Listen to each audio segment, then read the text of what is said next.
اهدنا الصراط المستقيم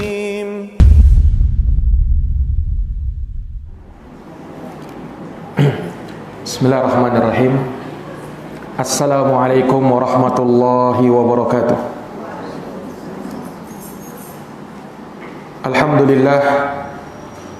Alhamdulillahi rabbil alamin. Wabihi nasta'inu ala umurid dunya waddin. Asyhadu an la ilaha illallah wahdahu la syarikalah, ilahul awwalina wal akhirin.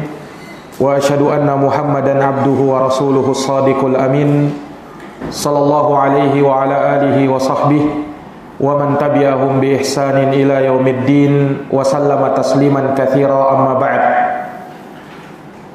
Fa inna asdaqal hadithi kitabullah wa khairal huda huda Muhammadin sallallahu alaihi wa ala alihi wa sahbihi wa sallam, wa syarrul umuri muhdatsatuha fa inna kulla muhdatsatin bid'atun wa kulla bid'atin dhalalatun wa kulla dhalalatin finnar. Ma'asyiral akhwat wal ummahat, ibu-ibu dan saudari-saudari sekalian, rahimani wa rahimakumullah. Alhamdulillah, kita bersyukur kepada Allah Subhanahu wa taala atas segala limpahan nikmat dan karunia darinya. Salawat dan salam semoga senantiasa tercurah kepada qudwa dan tauladan kita, Nabi Muhammad sallallahu alaihi wasallam, kepada keluarga, para sahabat serta orang-orang yang senantiasa meniti jalannya sampai hari kiamat.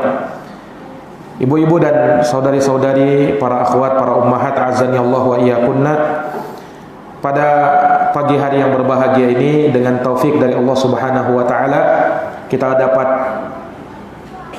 berkumpul di salah satu rumah dari rumah Allah Subhanahu wa taala untuk kita bersama-sama bertafakuh di dalam agama. Dan tentu saja orang yang mempelajari agama di masjid Allah Subhanahu wa taala ini bagaikan orang yang berjihad. Dalam sebuah hadis yang diriwayatkan oleh Imam Ibnu Hibban dan hadisnya disahihkan oleh Syekh Al-Albani dalam Sahihut Targhib, Rasulullah bersabda, "Man dakhala masjidana hadza liyata'allama khairan aw liyu'allimah kana kal mujahidi fi sabilillah." Kata Nabi, barang siapa yang memasuki masjid kami ini, barang siapa yang memasuki masjid ini dalam rangka untuk mempelajari kebaikan atau mengajarkan kebaikan, maka dia sama seperti orang yang berjihad di jalan Allah Subhanahu wa taala.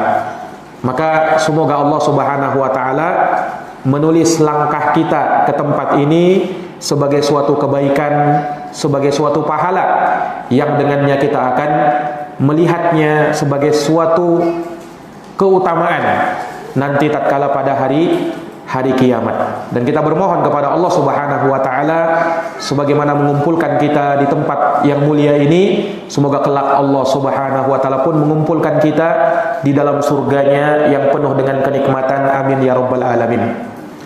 Para akhwat, para ummahat, para ibu-ibu dan saudari-saudari sekalian yang dirahmati dan dimuliakan oleh Allah Subhanahu wa taala. Pada siang atau pagi hari ini kembali kita akan membahas kitab Sifatul Mar'atis Salihah, sifat wanita salihah, sifat wanita muslimah salafiyah, yang dikarang oleh Ummu Abdillah bintu Syekh Muqbil bin Hadi Al-Wadi'i rahimahumullahu rahmatan wasi'ah, di mana telah kita sebutkan di pertemuan yang lalu tentang para nabi yang menjadi pemuka orang-orang soleh, yang menjadi sadatus salihin, pimpinannya orang-orang soleh, yang tentu saja kalau kita menginginkan kesolehan maka kita harus menapaki jalan mereka, terutama Nabi kita Muhammad sallallahu alaihi wasallam. Nah, setelah kita mengetahui bagaimana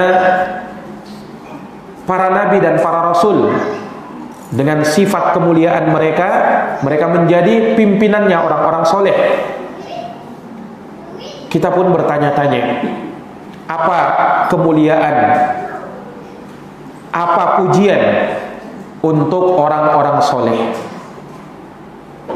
Apa derajat yang Allah siapkan untuk mereka? Dan apa keutamaan serta kemuliaan yang Allah berikan kepada orang-orang soleh, baik dari kalangan laki-laki maupun dari kalangan wanita.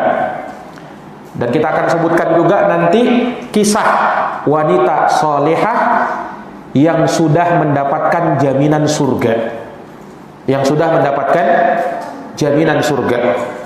Para akhwat, a'azani Allah wa iyyakunna, di dalam Al-Quran surat An-Nisa ayat 69, surat An-Nisa ayat 69, Allah berfirman, wa may yuti'illaha war rasula, siapa yang mentaati Allah dan Rasulnya, faulaika ma'al ladina an'ama Allahu alaihim, maka mereka itu akan bersama dengan orang-orang yang Allah anugerahkan nikmat atas mereka, minan nabiyyin, dari kalangan para nabi, wasiddiqin, para siddiqin, wasyuhada, para syuhada, wassalihin, dan orang-orang soleh, wa hasuna ulaika rafiqa, mereka itulah sebaik-baik teman. Perhatikan ayat yang mulia ini, bagaimana Allah Subhanahu wa ta'ala menggandengkan orang-orang soleh dengan makhluk-makhluk terbaik dari makhluk Allah Subhanahu wa ta'ala. Siapa mereka? Para nabi, yang merupakan pimpinannya orang soleh. Kemudian para siddiqin, orang-orang yang sangat jujur dalam beriman, jujur dalam ucapan, jujur dalam amalan. Kemudian para syuhada, orang-orang yang berjuang mati syahid. Dan yang keempat, orang-orang soleh. Jadi Allah gandengkan penyebutan nama mereka, orang-orang soleh, bersama dengan makhluk-makhluk yang mulia ini. Tidak lain dan tidak bukan karena mereka juga mendapatkan kemuliaan sebagaimana para nabi, para syuhada, para siddiqin mendapatkan kemuliaan itu. Nah, dan lihat syaratnya orang-orang soleh, di mana orang-orang soleh itu taat kepada Allah dan Rasulnya. Ini syarat utama untuk menjadi orang soleh: taat perintah Allah dan taat perintah Rasulullah. Kalau tidak mau taat kepada Allah dan Rasulnya, ya sangat sulit untuk kita bisa mendapatkan derajat kesolihan itu. Ketaatan kepada Rasul sama dengan ketaatan kepada Allah. Wa may yuti'ir rasula faqad ata Allah. Siapa yang taat kepada Rasul, maka sungguh dia telah taat kepada Allah Subhanahu wa ta'ala. Ini para jamaah sekalian yang dirahmati dan dimuliakan oleh Allah Subhanahu wa ta'ala. Nah, surga yang menjadi dambaan semua orang-orang soleh, syaratnya harus mentaati Rasulullah Sallallahu Alaihi Wasallam. Kadang kita ini pelin-pelan,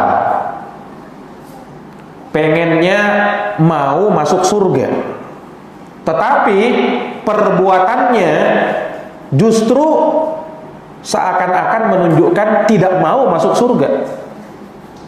Kalau ditanya semua orang, jangankan orang beriman, orang tak beriman pun, kalau ditanya mau tidak masuk surga, pasti jawabannya mau. Tetapi terkadang perbuatannya seolah-olah dia tidak mau masuk surga. Makanya kata Nabi apa? Kullu ummati, semua dari umatku. Alhamdulillah kita umatnya Muhammad sallallahu alaihi wasallam. Yadkhulunal jannah, akan masuk ke dalam surga, illa man aba, kecuali orang yang memang tidak mau masuk surga.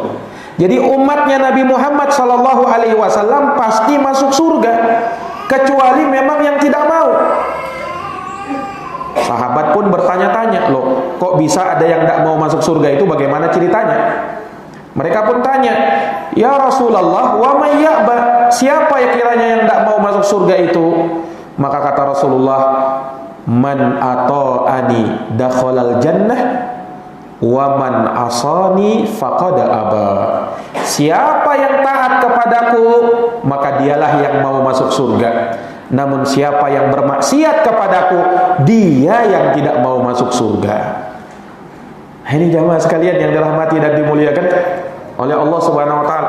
Jadi taat sama Rasul masuk surga, tidak mau taat sama Rasul tidak mau masuk surga. Misalnya Rasul memerintahkan untuk menjaga sholat. Pada hari ini ada tidak orang yang tidak mau menjaga sholatnya? Banyak. Berarti dia tidak mau masuk surga. Rasul perintahkan untuk berbakti kepada kedua orang tua. Ada ndak hari ini orang yang durhaka sama orang tuanya? Ada. Berarti mereka yang durhaka sama orang tua tidak mau masuk surga. Rasul perintahkan kepada wanita-wanita muslimah untuk berhijab. Ada ndak wanita yang tidak berhijab? Ada. Berarti mereka tidak mau masuk surga. Jadi masuk surga itu umatnya Nabi semuanya masuk surga, kecuali orang yang memang tidak mau masuk surga. Yang taat kepada beliau masuk surga, yang tidak mau taat maka dia yang tidak mau masuk surga. Para hadirin yang dirahmati dan dimuliakan oleh Allah. Kemudian ayat yang lain dalam surat At-Tahrim ayat 4. Dalam surat At-Tahrim ayat 4 Allah berfirman, "In tatuba ilallahi faqad sagat qulubukuma wa in tadhahara alaihi fa innallaha huwa maulahu wa jibrilu wa salihul mu'minin wal malaikatu ba'da dzalika dhahir." Kata Allah Subhanahu wa taala, "In tatuba," jika kalian berdua bertaubat ilallah kepada Allah,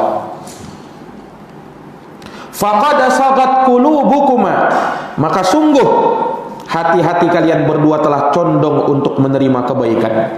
Wa in tadhahara, namun jikalau kalian saling bantu-membantu alaihi untuk menyusahkan Nabi, fa innallaha huwa maula, maka sesungguhnya Allah dialah maulanya, dialah penolongnya, pelindungnya.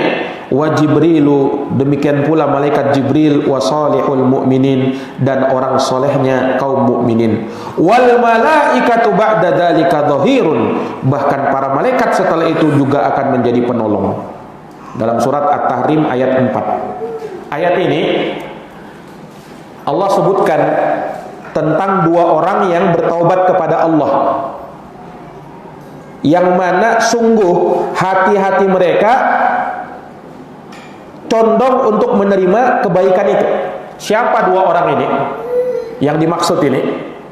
Disebutkan dalam riwayat Ibnu Abbas pengen tanya, yang dimaksud dua orang ini siapa? Beliau tanya kepada sahabat yang lebih senior, yaitu sahabat Umar bin Khattab.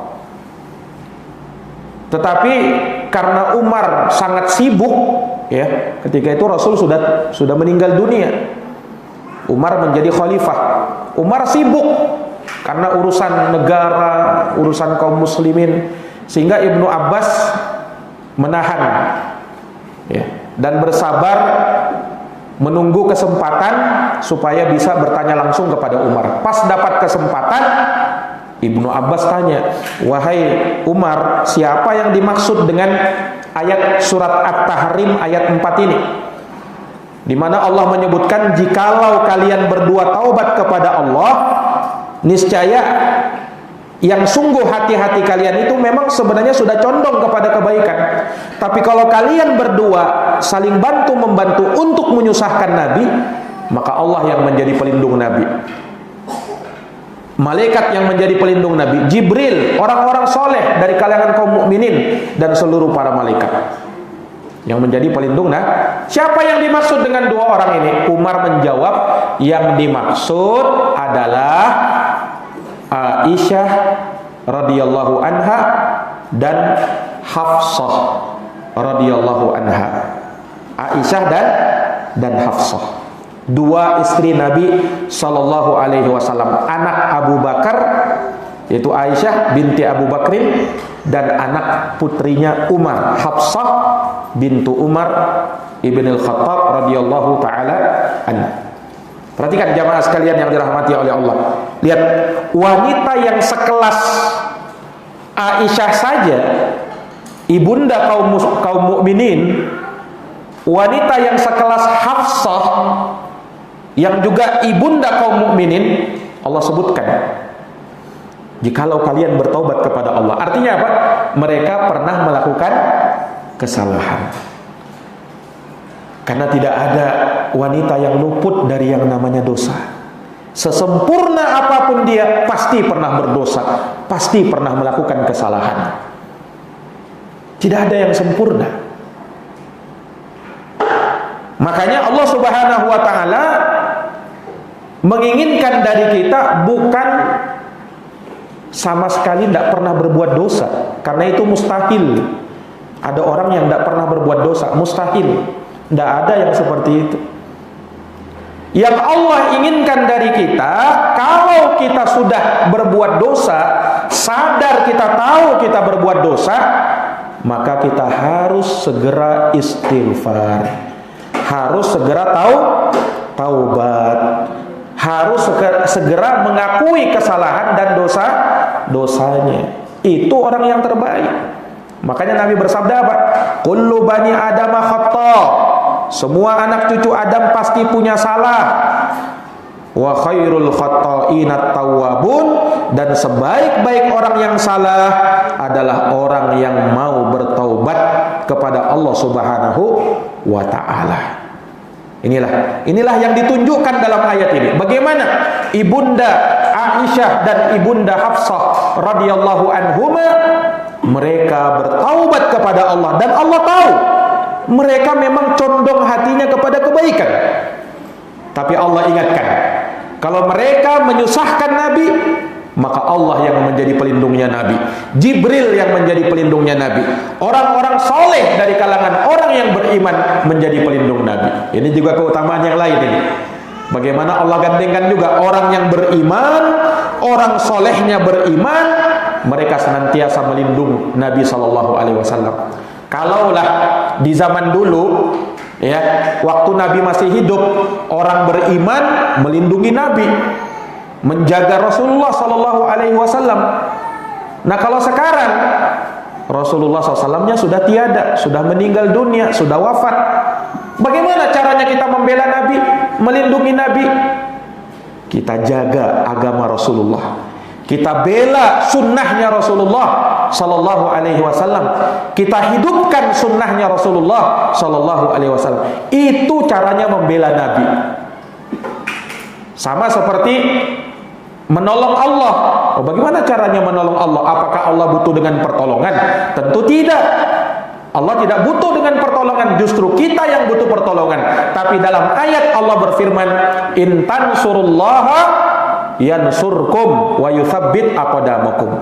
Kalau kalian menolong Allah, maksudnya menolong agama Allah, maka Allah akan menolong kalian. Jadi menolong Allah itu maksudnya apa? Menolong agama Allah.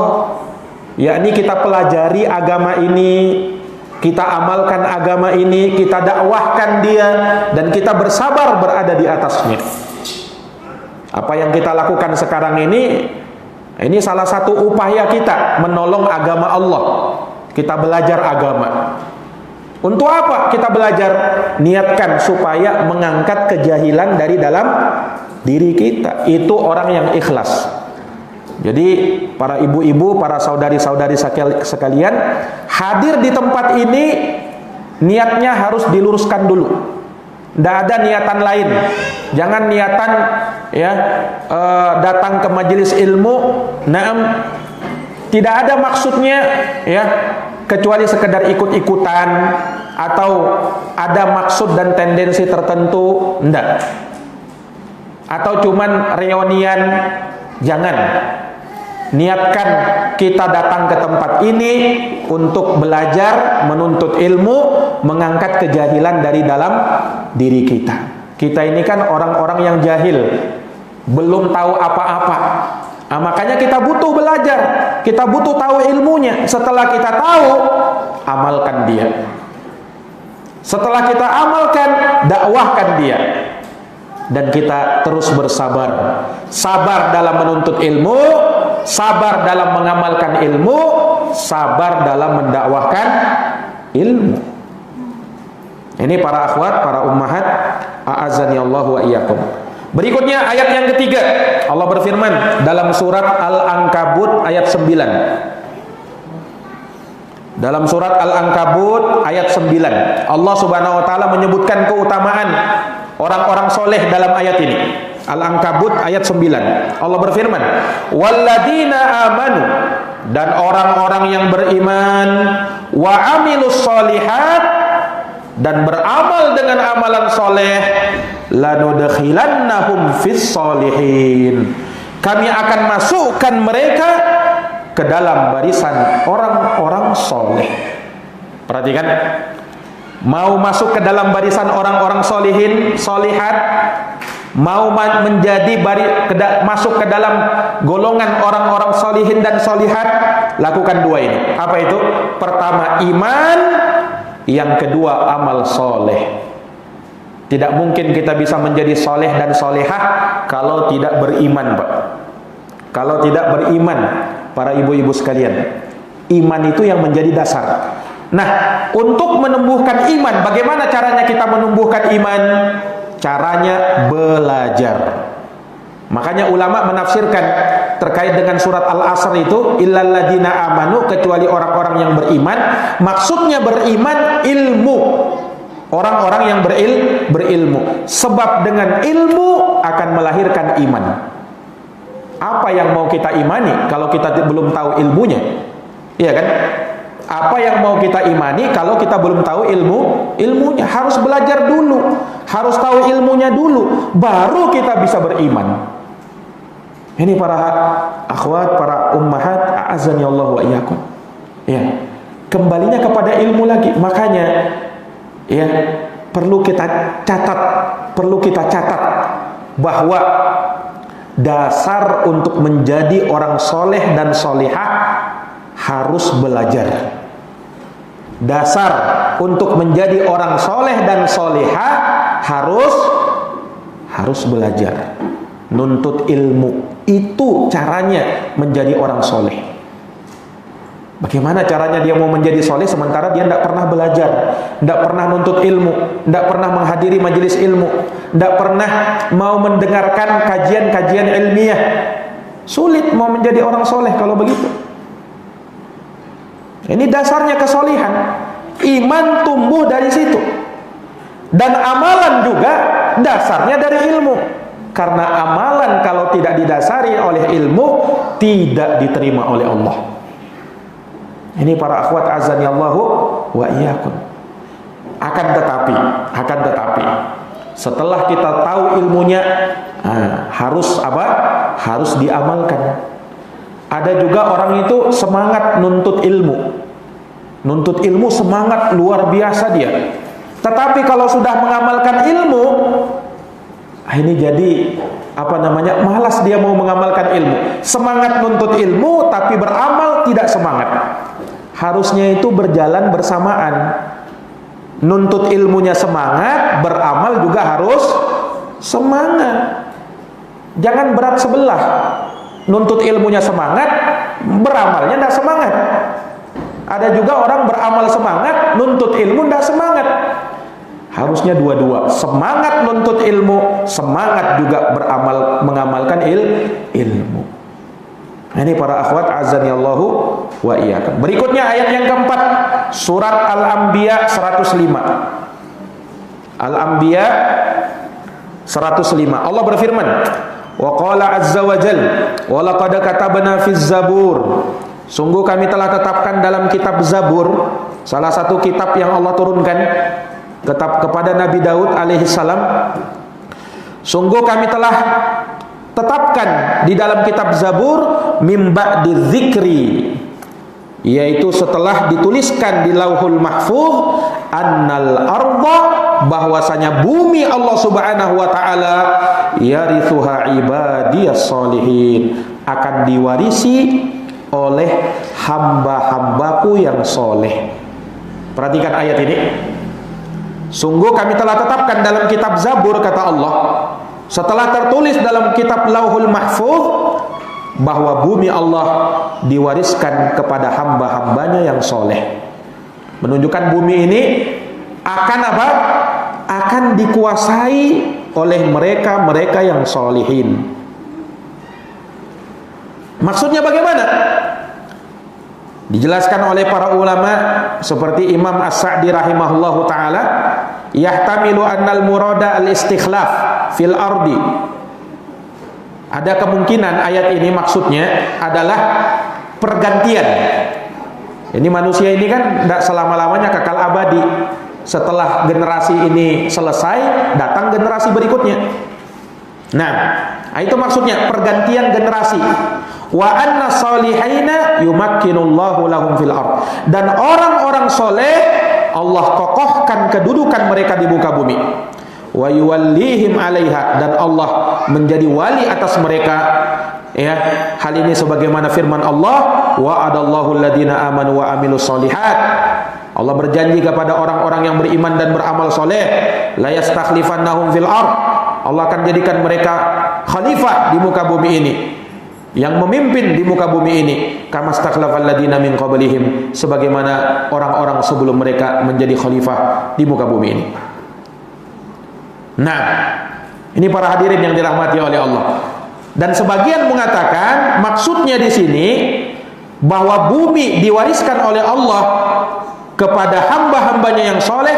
Wakila annal arda huna ardul jannah. Maksudnya bumi di situ, bumi maksudnya taman surga. Surga Allah Subhanahu wa taala akan diwariskan kepada hamba-hamba Allah yang soleh. Nah, ini sebagaimana firman Allah kepada penghuni surga, alhamdulillahilladzi sadaqana wa'da wa awrathana al-ardha natabawwa'u minal jannati haitsu nasya.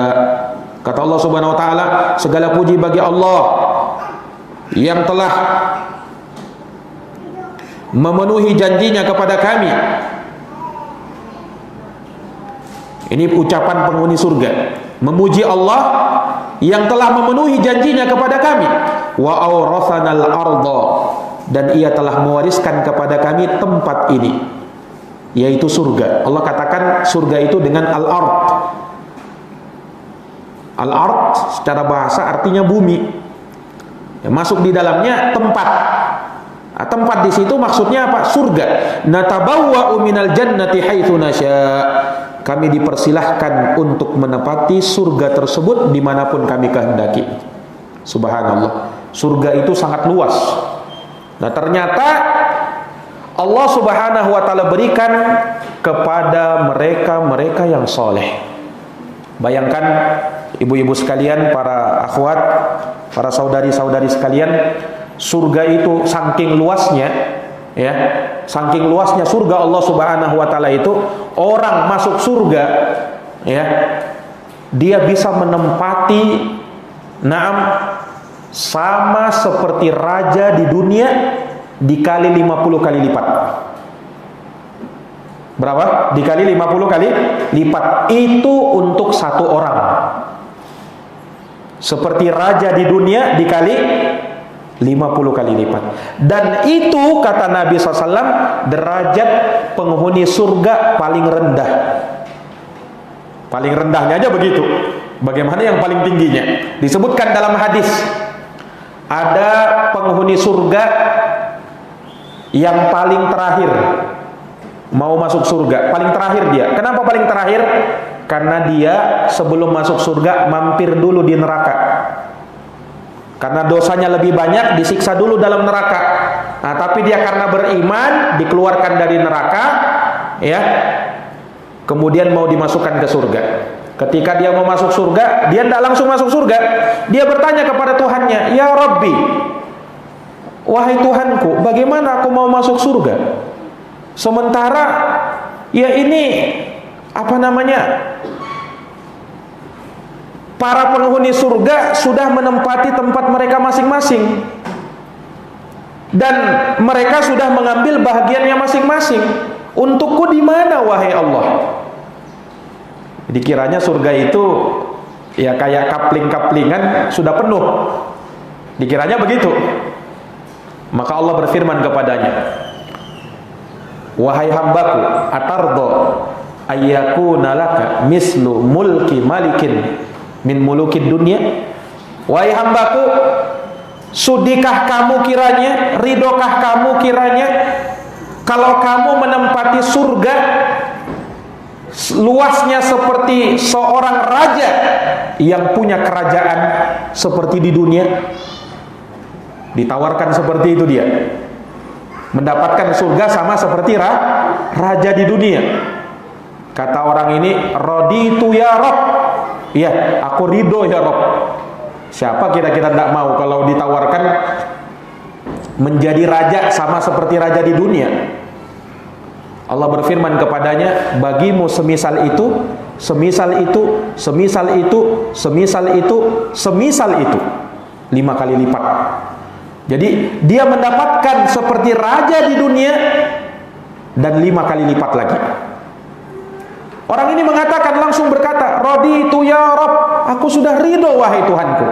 Allah berfirman kepadanya, bagimu yang seperti itu, wa asyratu amsaliha, dan 10 kali lipat lagi. Berarti berapa? 5 kali 10, 50 kali lipat. Seperti raja di dunia dikali 50. Nggak tahu bagaimana sudah itu. Ini paling rendah, derajat paling rendah di surga. Nah kalau yang paling tingginya bagaimana lah? Yang paling tingginya bagaimana? Allahu Akbar. Semoga Allah memasukkan kita ke dalam surganya yang penuh dengan kenikmatan. Para akhwat, para ummahat, azani Allah wa iyyakum. Namun surga Allah Subhanahu wa taala itu tidaklah kita bisa dapatkan ya kecuali dengan pengorbanan dan kesabaran. Sesuatu yang berharga tidak mungkin kita bisa beli dengan harga yang murah, ya kan?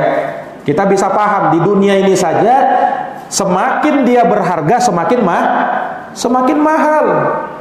Tidak mungkin ada yang berharga murah-murahan, tidak. Semakin berharga semakin mahal. Nah surga itu tidak bisa dibandingkan dengan dunia, tidak bisa dibandingkan dengan dunia. Terlalu rendah dunia ini kalau dibandingkan dengan surga Allah Subhanahu wa ta'ala. Nah, yang kata Nabi SAW, 1 jengkal di surga itu lebih baik daripada dunia beserta isinya. 1 jengkal. Kalau kita misalnya di dunia ini dikasih tanah 1 jengkal, kira-kira untuk apa itu? 1 jengkal. Tetapi di surga 1 jengkal lebih baik daripada dunia dan seisinya. Bayangkan. Ini para jamaah sekalian. Nah, tetapi sekali lagi butuh pengorbanan untuk masuk surga. Nah, makanya disebutkan kisah wanita solehah penghuni surga. Siapa dia? Para akhwat azani Allah wa iyyakum, di dalam agama kita Allah tidak melihat kepada penampilan kita. Allah tidak melihat kepada rupa jasad kita. Allah tidak melihat kepada kekayaan kita, cantik tidaknya kita, tampan atau jeleknya kita. Tidak. Allah tidak melihat kepada itu. Ya kalau Allah melihat kepada itu, ya untung semua orang-orang yang cantik, orang-orang yang gagah, dan rugi semua orang-orang yang jelek. Tetapi Allah tidak memandang itu. Allah tidak memandang kepada kekayaan. Kalau memandang kepada kekayaan berarti untung semua orang kaya, rugi semua orang miskin. Tapi ternyata Allah tidak memandang itu. Innallaha la yanzur ila ajsamikum wala ila suwarikum wala ila amwalikum. Allah tidak melihat kepada rupamu, jasadmu, hartamu. Itu Allah tidak lihat itu. Walakin yanzuru ila qulubikum wa a'malikum. Tapi yang Allah lihat hati dan amalmu. Ada seorang wanita salihah yang dia menjadi penghuni surga. Dijamin oleh Nabi menjadi penghuni surga. Wanita ini siapa? Disebutkan dia adalah imra'atus sauda, wanita berkulit hitam, kurang menarik, tetapi dia penghuni surga. Subhanallah. Dapat kabar gembira luar biasa. Bersamaan dengan apa? Dia bukan wanita yang terlihat menarik, wanita yang kurang menarik, berkulit hitam, tetapi luar biasa, dijamin masuk surga. Jadi ada kisahnya, sebagaimana disebutkan dalam hadis riwayat Bukhari Muslim dari Ibnu Abbas. Jadi Ibnu Abbas pernah berbincang-bincang dengan salah seorang muridnya yang bernama Atha bin Rabah, Atha bin Abi Rabah. Ibnu Abbas pernah berkata kepada Atha bin Abi Rabah, "Ala urika imra'atan min ahlil jannah?" Wahai Atha, inginkah ku perlihatkan kepadamu seorang wanita penghuni surga? Mau tidak kamu kulihatkan ada seorang wanita, dia ini penghuni surga dia. Orangnya masih hidup, tetapi dia sudah dijamin masuk surga, kata Ibnu Abbas. Kata Atha bin Abi Rabah, muridnya Ibnu Abbas ini, qultu bala, iya, saya mau lihat siapa wanita penghuni surga itu. Mana dia? Kata Ibnu Abbas, qala hadhil mar'atu sauda. Nabi Ibnu Abbas tunjuk itu orangnya, wanita hitam itu. Hah? Wanita hitam, kurang menarik. Kata Ibnu Abbas, dia penghuni surga. Kok bisa begitu wahai Ibnu Abbas? Bagaimana ceritanya? Ibnu Abbas cerita, atatin Nabi sallallahu alaihi wasallam. Suatu hari, sewaktu Nabi masih hidup, wanita ini sempat datang kepada Nabi. Dia datang kepada Nabi sallallahu alaihi wasallam, faqalat, lalu wanita ini berkata, "Inni usra." Ya Rasul, saya ini terserang penyakit ayan. Tahu penyakit ayan? Kena penyakit ayan dia. Kata wanita ini, "Wa inni atakasyafu." Dan aku ya Rasul, kalau sudah kena penyakit itu, auratku itu tersingkap. Auratku apa? Tersingkap. Fada'ullaha li. Tolong ya Rasul, doakan kepada Allah supaya aku sembuh. Wanita ini minta supaya didoakan oleh Rasulullah supaya penyakitnya sembuh. Nah, ini menjadi dalil bolehnya kita bertawassul dengan doanya orang soleh yang masih hidup. Boleh, sebagaimana dulu sahabat datang kepada Nabi minta didoakan.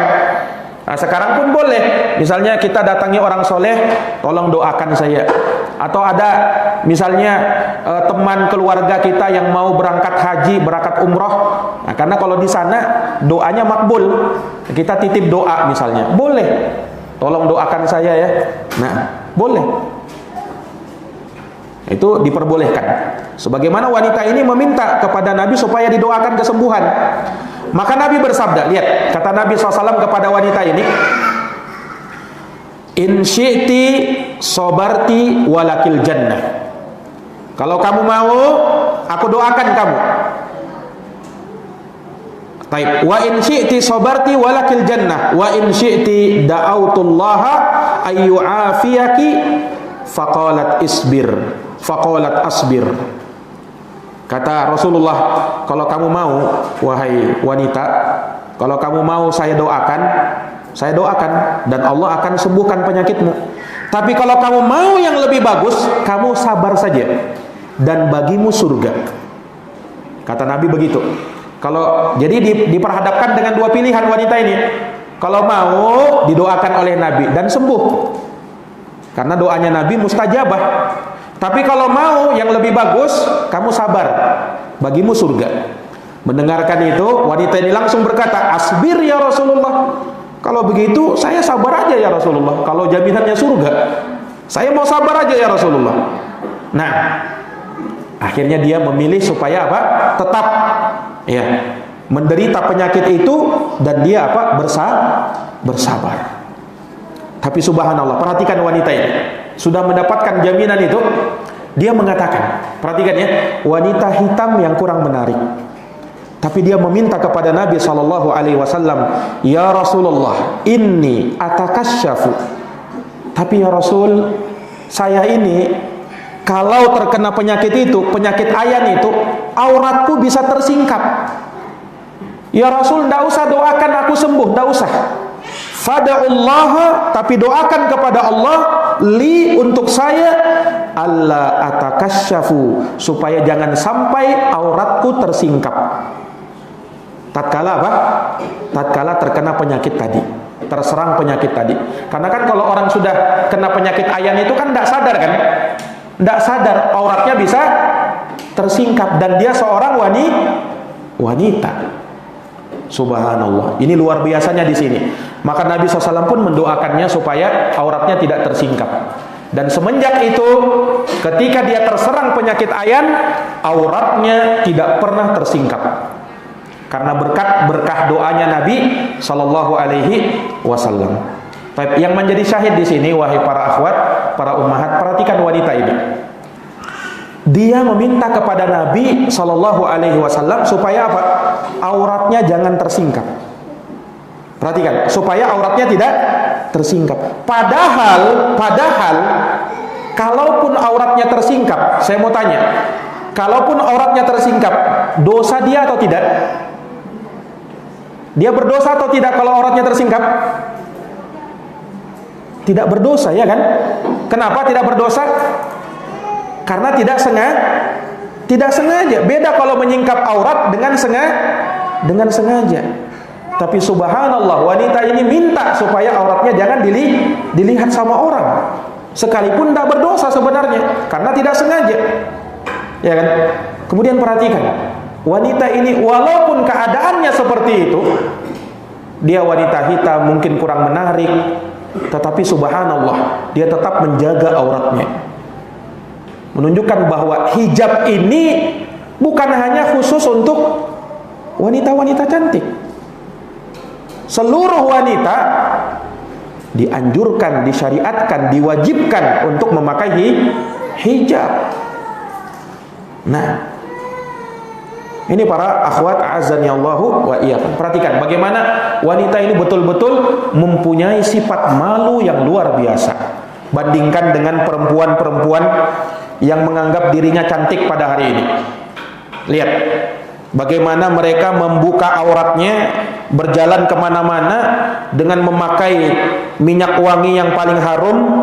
Tatkala dia lewat di depan laki-laki yang bukan mahramnya, maka tercium semerbak wangi, ya, harum parfumnya, tanpa mempunyai rasa malu. Nah, bayangkan, nah ini wanita penghuni surga dalam keadaan dan kondisi yang seperti ini. Luar biasa para akhwat a'azzani Allahu wa iyyakum. Nah, kemudian perhatikan ayat yang berikutnya. Ayat dalam surat Al-Isra ayat 25. Allah berfirman, Rabbukum a'lamu bima fi nufusikum. Rabb kalian lebih tahu apa yang ada di dalam hati-hati kalian, berupa kebaikan ataukah kejelekan. Allah tahu. Nah, karena Allah yang memperhatikan hati-hati para hambanya. In takunu salihina fa innahu kana lil awwabina ghafura. Kata Allah Subhanahu wa taala, ya, jikalau kalian menginginkan kesolihan, ya, ini kalian memang menginginkan hal tersebut, ya, supaya kalian menjadi orang soleh, fa innahu kana lil awwabina ghafura, maka sesungguhnya Allah Subhanahu wa taala Maha Pengampun kepada orang-orang yang senantiasa kembali kepada Allah. Perhatikan keutamaan orang soleh yang terdapat di dalam ayat ini. Ya, di mana orang-orang yang soleh, di antara sifat mereka senantiasa kembali kepada Allah, senantiasa mengadu kepada Allah. Dia tidak mau mengadu kepada makhluk, tapi dia mengadu kepada Allah, kembali dan senantiasa kembali kepada Allah. Ada masalah, kembalinya kepada Allah, bukan kembali kepada siapa-siapa, kembali kepada Allah. Ini ciri dan sifat orang-orang soleh. Karena sebab itu Allah mengampuni dosa dan kesalahan mereka. Al-Awwab, kata Sa'id ibnul Musayyab, alladzi yadnab tsumma yatub. Mereka yang berdosa lalu bertobat kepada Allah, tsumma yadnab tsumma yatub. Kemudian dia jatuh lagi dalam dosa, taubat lagi. Karena orang itu kan namanya manusia, salah, berdosa, tobat, dosa lagi, tobat lagi, dosa lagi, tobat lagi. Begitulah manusia. Begitulah yang namanya manusia. Kemudian yang terakhir, ayat yang terakhir terkait dengan pujian orang soleh, surat Al-Kahfi ayat 82. Allah berfirman, ini penyebutan bagaimana Allah menjaga ya harta seorang anak yang bapaknya soleh. Karena bapaknya soleh, anaknya juga kena imbasnya. Anaknya juga kena imbas kesolihan bapaknya. Allah berfirman dalam surat Al-Kahfi 82, kisah perjalanan Nabi Musa dan Nabi Khadir. Wa ammal jidaru, disebutkan Nabi Khidir mengungkapkan alasannya kepada Nabi Musa. Adapun dinding itu, Nabi Khidir betulkan dindingnya. Kenapa? Fakana li gulamaini yatimain. Itu milik dua orang anak yatim fil Madinah yang ada di kota itu. Wa kana tahtahu kanzul lahuma, di bawahnya ada harta simpanan untuk mereka berdua dari bapaknya. Wa kana abuhuma sholiha, dan ketahuilah bapak mereka berdua orang soleh. Lihat, gara-gara bapaknya soleh, anaknya pun dijaga. Fa arada rabbuka ayyablugha ashuddahuma, maka Tuhanmu menginginkan agar kedua anak itu mencapai usia dewasa, wa yastakhrija kanzahuma, dan mereka bisa mengeluarkan ya harta simpanan milik mereka berdua, rahmatan mir rabbik, sebagai rahmat dari Tuhanmu. Wa ma fa'altuhu an amri, ini semua aku lakukan bukan karena keinginanku. Zalika ta'wilu ma lam tasti alaihi sabra, itulah takwil, itulah ya penafsiran apa yang kamu tidak tahu, apa yang kamu tidak mampu bersabar atas hal tersebut. Perhatikan para akhwat, azani Allah wa iyyakum, bagaimana kesolehan itu bisa berdampak kepada sang anak. Makanya seperti yang pernah kami ingatkan di awal-awal, kalau kita menginginkan anak-anak kita solihin solihat, maka harusnya kita dulu yang menjadi orang-orang soleh. Karena insya Allah Ta'ala Allah akan menjaga anak-anak kita kalau kita menjadi orang-orang yang soleh. Allah jaga dirinya, Allah jaga hartanya. Nah, dan mereka akan diberikan pelayanan kepada orang-orang yang juga soleh ya seperti mereka.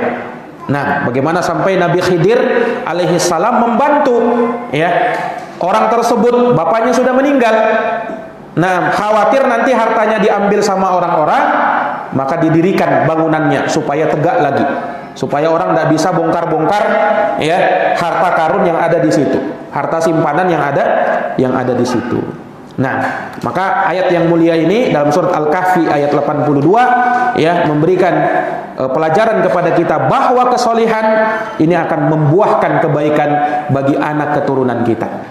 Ya, lihat bagaimana Nabi Ibrahim ketika berdoa kepada Allah ya supaya dihindarkan dari kesyirikan. Wajnubni wa baniya an na'budal asnam. Wahai Tuhanku, jauhkanlah aku dan keturunan-keturunanku dari menyembah berhala. Jadi kita pun kalau berdoa, ingat juga keturunan kita, ingat juga anak-anak kita, doakan mereka. Ya, doakan mereka. Jangan kita ini orang tua hanya pandai ya, pandai memberi makan sama anak, pandai nyusuin anak, pandai mengajarin anak, tapi tidak pandai mendoakan anak. Doakan anak kita. Ya, Rabbi habli dzurriatan sholihah. Wahai Tuhanku, anugerahkan kepadaku apa? Keturunan yang soleh. Nah, doa orang tua itu mustajab kalau kepada anaknya. Makanya orang tua banyak-banyak doakan anak, sebagaimana dia juga banyak mendoakan orang tuanya setelah dia mendoakan dirinya dulu.